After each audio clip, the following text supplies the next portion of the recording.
Artificial Intelligence atau AI itu merupakan suatu teknologi yang cukup populer di kalangan masyarakat saat ini, di mana AI itu dianggap memiliki kecerdasan yang hampir setara dengan manusia, sehingga dapat melakukan tugas atau memudahkan aktivitas dari manusia itu sendiri.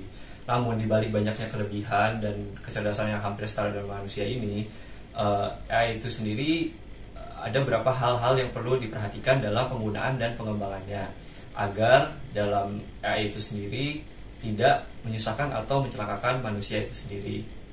Salah satu faktornya itu etika. Nah, kapan sih AI itu mulai muncul atau sejarah dari AI itu sendiri? Dimana saya akan membahas menjadi 3 fase. Fase pertama itu fase neural networks, yang mana fase ini diawali pada tahun 1950 dengan adanya uji Turing. Dimana uji Turing ini seorang manusia itu berkomunikasi dengan 2 entitas tanpa tahu mana yang manusia, mana yang mesin. Dan jika manusia tidak dapat membedakan antara keduanya berdasarkan responnya, maka mesin dianggap memiliki kecerdasan yang setara dengan manusia. Selain itu, juga adanya konferensi Dartmouth, di mana pada konferensi ini John McCarthy dan para ilmuwan lainnya memperkenalkan program komputer yang bernama Logic Theories, di mana logic theories ini dirancang untuk menyelesaikan program matematika dengan sendirinya. Selanjutnya fase kedua yaitu fase machine learning, di mana fase ini dimulai pada tahun 1980 hingga sekarang masih ada.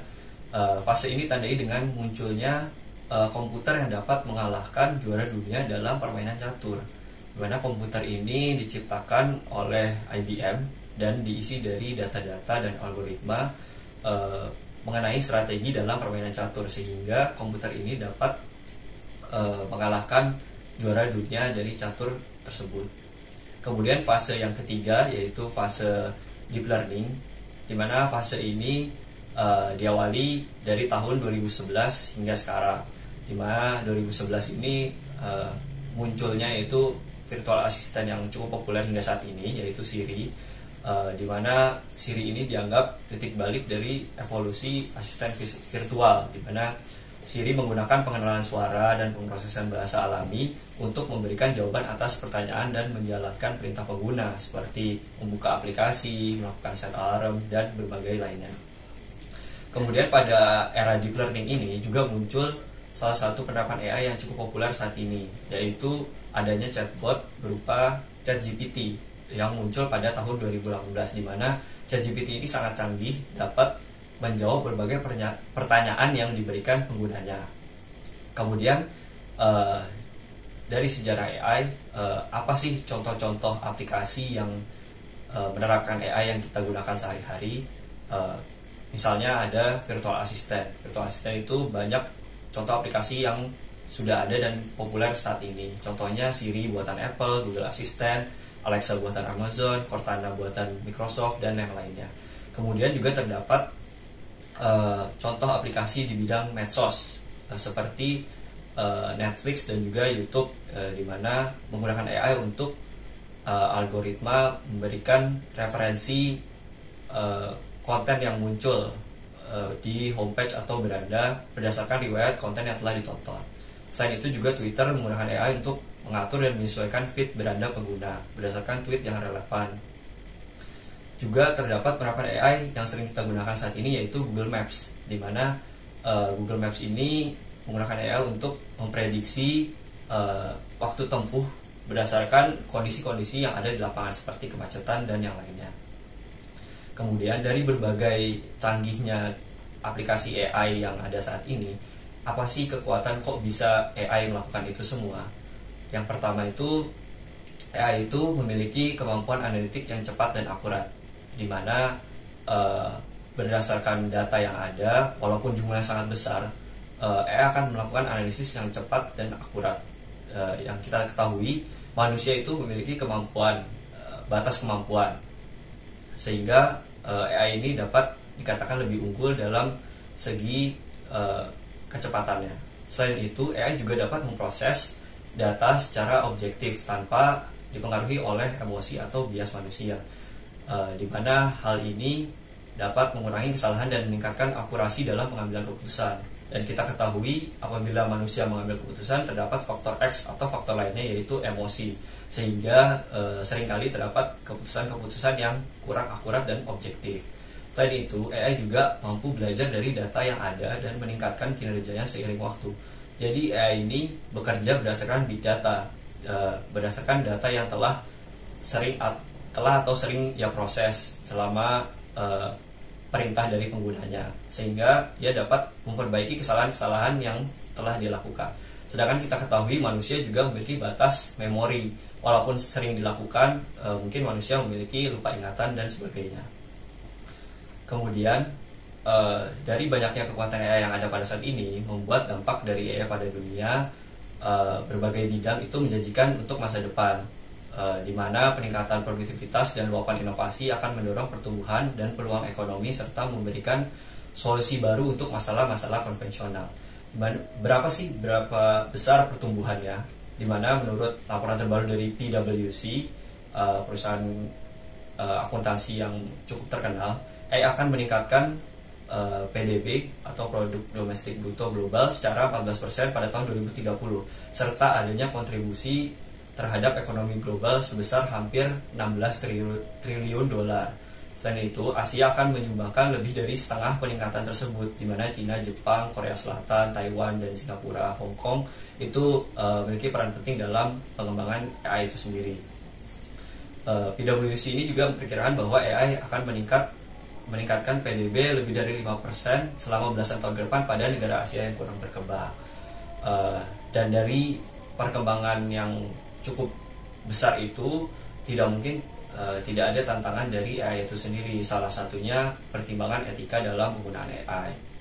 Nah, apa sih etika dalam AI itu? Etika dalam AI itu dapat dipahami sebagai seperangkat panduan, nilai, dan aturan yang tidak tertulis yang dapat dijadikan pegangan dalam pengembangan dan output dari teknologi AI itu sendiri, di mana nilai-nilai yang menjadi dasar acuan evaluasi apakah pengembangan dan penggunaan AI itu salah atau benar. Kemudian ketika teknologi ini digunakan melebihi kapasitas manusia, dengan kata lain manusia tidak dapat mengkontrol itu, maka perlu dilakukan evaluasi agar AI tetap dapat dikontrol oleh manusia dan memudahkan kehidupan manusia itu sendiri. Berapa tantangan etis yang sering muncul itu dari AI itu sendiri? Yang pertama itu kecerdasan buatan yang mandiri atau sistem otonomus, di mana sistem ini dapat bergerak sendiri tanpa adanya campur tangan manusia. Walaupun sistem ini dapat melakukan terus perbaikan untuk menggapai sistem yang lebih efisien, namun tetap diperlukan kapasitas manusia untuk melakukan evaluasinya, agar tidak munculnya resiko-resiko yang tidak terduga atau tidak sesuai rencana. Kemudian tantangan berikutnya yaitu pengangguran massal dan disparitas sosial atau ketimpangan sosial, di mana munculnya AI ini dengan kinerja yang cepat, akurat, dan efisien itu dapat menggantikan berbagai pekerjaan manusia, sehingga dapat menyebabkan pengangguran massal dan akan terjadi ketimpangan sosial antara pemilik teknologi AI dengan para pekerja yang di PHK itu sendiri, sehingga diperlukan kebijakan bijaksana untuk mengatasi masalah ini seperti pelatihan untuk pekerja agar dapat memperbaiki skillnya. Kemudian selanjutnya itu pelanggaran privasi, di mana AI ini bekerja berdasarkan data, dan kebanyakan data yang dikumpulkan itu data privat, sehingga apabila data ini jatuh ke tangan yang salah atau digunakan untuk tujuan yang tidak etis, dapat menyebabkan kerugian besar baik bagi individu atau masyarakat keseluruhan, sehingga perlindungan data ini sangat penting untuk menghindari penyalahgunaan AI.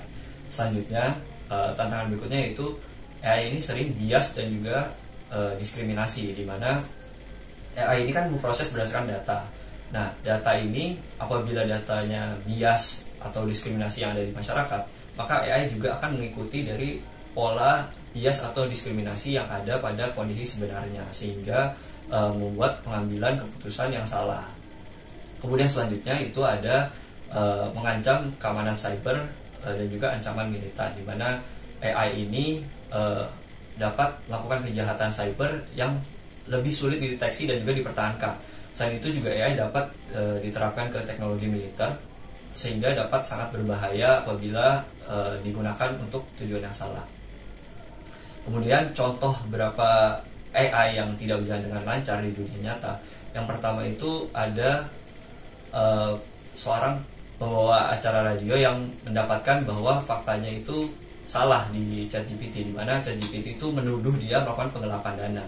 Kemudian kasus kedua yaitu ketika seorang pengacara yang menjadi kuasa hukum itu mengumpulkan atau menyiapkan berkasnya itu menggunakan ChatGPT, di mana ChatGPT ini memberikan fakta yang salah, dan dapat dari dua kasus itu kita dapat simpulkan yaitu AI tidak memberikan fakta namun memberikan serangkaian kalimat yang terkesan masuk akal dan enak dibaca. Kemudian ada contoh penggunaan machine learning yaitu kamera lalu lintas yang membaca skrup atau baut itu sebagai angka sehingga terjadi banyak kesalahan dalam penilaian. Terus bagaimana sih prinsip-prinsip AI yang etis itu sendiri?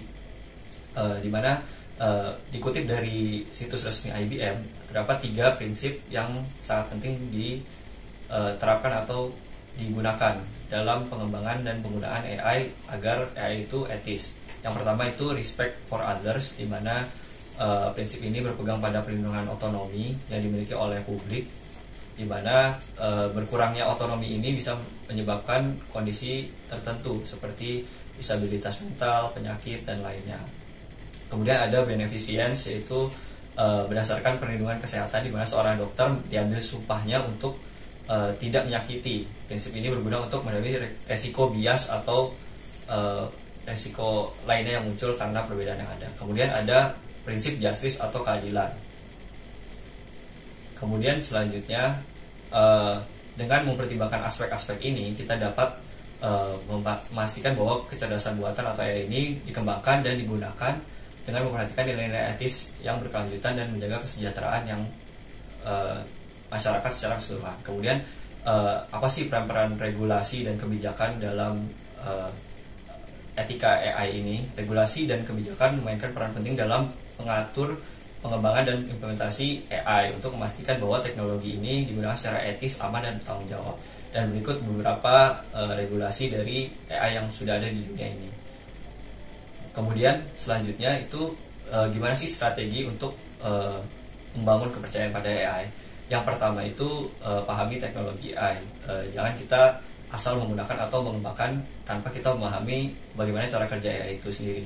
Kemudian selanjutnya itu mengumpulkan data yang tepat, di mana dari hasil-hasil AI itu sendiri kita tidak asal menggunakannya, namun juga memilah data yang tepat. Kemudian menggunakan AI sesuai kebutuhan dan tidak asal menggunakannya, sehingga penggunaan AI ini lebih efektif. Selain itu juga transparansi dan akuntabilitas, di mana AI ini dapat dipertanggungjawabkan, dan juga diperlukan evaluasi dan peningkatan terus-menerus sehingga AI ini tetap relevan dan efektif.